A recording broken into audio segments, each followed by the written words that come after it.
Bom dia a todos os irmãos, a todos aqueles que de alguma forma ou de alguma maneira forem ouvir esta devocional, essa simples devocional. Espero que todos tenham amanhecido bem, que a rica e benfazeja paz do Cristo bendito habite em todos os corações. Eu sempre gosto de falar sobre esta paz que nos foi dada gratuitamente. Uma paz que excede os acontecimentos. Uma paz que só poderá cultivá-la, só poderá desfrutar dela aquele que entendeu de quem a recebeu. E aí, uma vez que nós entendamos que nós recebemos essa paz do Cristo bendito, nada, irmãos, nem ninguém e nenhum acontecimento neste mundo pode roubá-la. Reflitamos sobre isso. Eu espero que os irmãos estejam tranquilos, bem, graças a Deus. É claro que na medida do possível, né? E que reconheçamos que mais um dia amanheceu e que Ele nos dá mais uma oportunidade de vivermos a vida que Ele preparou para nós. Estamos aqui no fundo da igreja, está um pouquinho frio, o outono já começa a mostrar as suas facetas. Nós vamos fazer uma rápida reflexão com os irmãos. Gálatas capítulo 4, versículo 4. Vindo, porém, à plenitude do tempo, Deus enviou seu Filho, nascido de mulher, nascido sob a lei, para resgatar os que estavam sob a lei, a fim de que recebêssemos a adoção de filhos. Olha que interessante, irmãos. Ele veio resgatar aqueles que estavam sob a lei. Aqueles que estavam debaixo da lei. Mostrando assim que a lei não os poderia salvar. Interessante isso. Mas que ele veio então resgatar esses que tentavam viver sob a lei, mas que de alguma forma o conseguiriam. Então nós vamos fazer uma rápida reflexão sobre isso e eu espero que todos vocês estejam bem, na presença do Cristo bendito e que a rica e benfazeja graça de Cristo esteja em todos os corações. E que a despeito de tudo que está acontecendo, você mantenha o seu coração conectado, ligado no Senhor Jesus Cristo e nas suas promessas. Porque se assim você o fizer, nada neste mundo, irmãos, roubará a tua paz. Nada e nenhum acontecimento, seja ele qual for, o fará desistir ou até mesmo recuar. Pode até dar uma abalada na gente, porque somos seres humanos, mas jamais fará com que você desista. E esta terra tem sofrido muito nesses últimos dias, porque a boa ordem natural que Deus sonhou tem sido manchada pelo pecado e pelo desprezo de uma humanidade caída em pecado e desordem moral, radicalmente oposta a tudo que é de Deus. Incorrem assim em culpa e vergonha pelo mau uso das coisas criadas. E Paulo diz em Romanos que a terra geme. E agora, o que nós devemos fazer? É o momento, então, de nós, como cristãos, darmos o testemunho perante as pessoas ao nosso redor, de que o Cristo de Deus, de que o seu reino há de vir. Paremos de olhar, queridos irmãos, e de lamber as nossas feridas, olhar para os nossos umbigos e olhar para o nosso próprio ego e façamos aquilo que Deus nos encarregou a fazer, que é dizer a este mundo para deixar para trás todo o materialismo, tudo aquilo que levará certamente à morte, e que comecemos a olhar para um outro reino, não deste mundo, mas um reino que há de vir. Um reino que não se corrompe pelo dinheiro, um reino conquistado pelo sangue do Cristo bendito na cruz do Calvário. Esta é a mensagem, simples e direta, para que nós deixemos os nossos próprios interesses Olha que interessante. Quando somos chamados para o reino, o nosso ego deve morrer, os nossos sentimentos devem ser postos de lado e que nós deixemos então de servir esse sistema corrupto que continua sendo influenciado através do orgulho, da arrogância. Os irmãos observarem, é isso que nós vemos, mesmo diante de uma calamidade que nós assistimos, e as pessoas então vivem através do orgulho, da arrogância. Então nós devemos convidá-los a olharem, queridos irmãos, para a humildade de Cristo. Olha que interessante, que sendo Deus, se esvazia e vem resgatar, como nós lemos em Gálatas 4:4. E vem para cumprir não a sua vontade, não, mas os desígnios de Deus. Comunicar-nos um amor efetivo, um amor que tem empatia pelas necessidades dos outros, pelas ansiedades dos outros, a fim de entender a criatura humana e levá-las à salvação, como acontece conosco. Nos lembremos então, irmãos, que o nosso lar não é aqui, que somos peregrinos, passageiros neste mundo sem razão e decaído.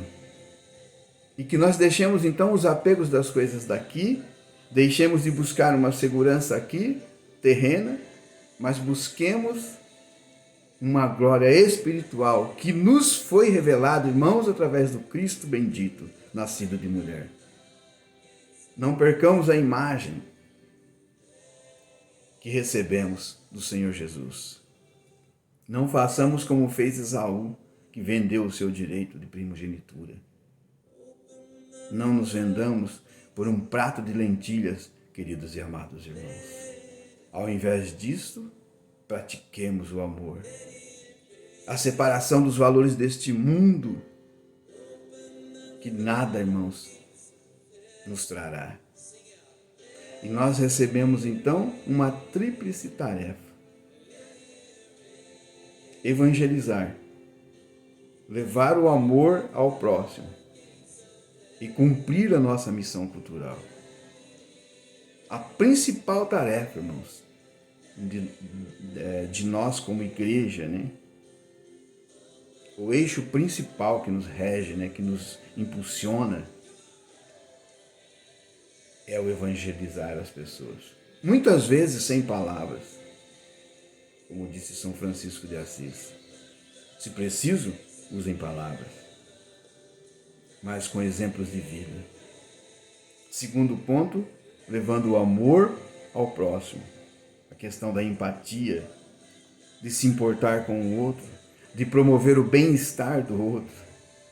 E o terceiro ponto, cumprirmos a missão que nos foi legada pelo Cristo bendito, que é cumprir a nossa missão cultural, ou seja, fomos inseridos no meio, estamos em algum lugar para fazermos a diferença, não para nos amoldarmos a esse sistema, como eu já disse, corrupto, não para tomarmos a forma do mundo, mas para dar-lhes, queridos e amados irmãos, um sabor diferente. Mas como eu posso fazer isso?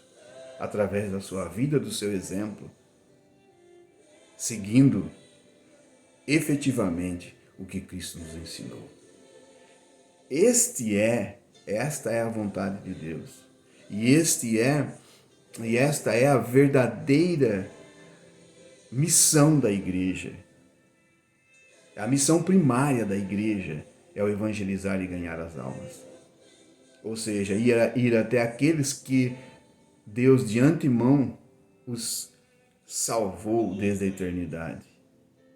Honras e glória ao nosso Deus por isso. Então devemos dar sabor a este mundo. Dar o gosto como o sal que tempera a comida. Levar a luz para brilhar em lugar tenebroso. Olha que missão sublime. Esta é a nossa missão sagrada como igreja. Não como igreja de 4 paredes, tanto é, irmãos, que está até fechada, mas como pessoas, como indivíduos que somos, representantes deste reino que há de vir, a quem Deus confiou a missão, nos deu esse chamamento, e que Ele, pela sua paciência com a humanidade, com a sua benevolência, continua a nos impulsionar, continua a colocar em nossos corações, para que nós levemos a luz àqueles que estão em trevas. Trevas estas que cobrem todo este mundo.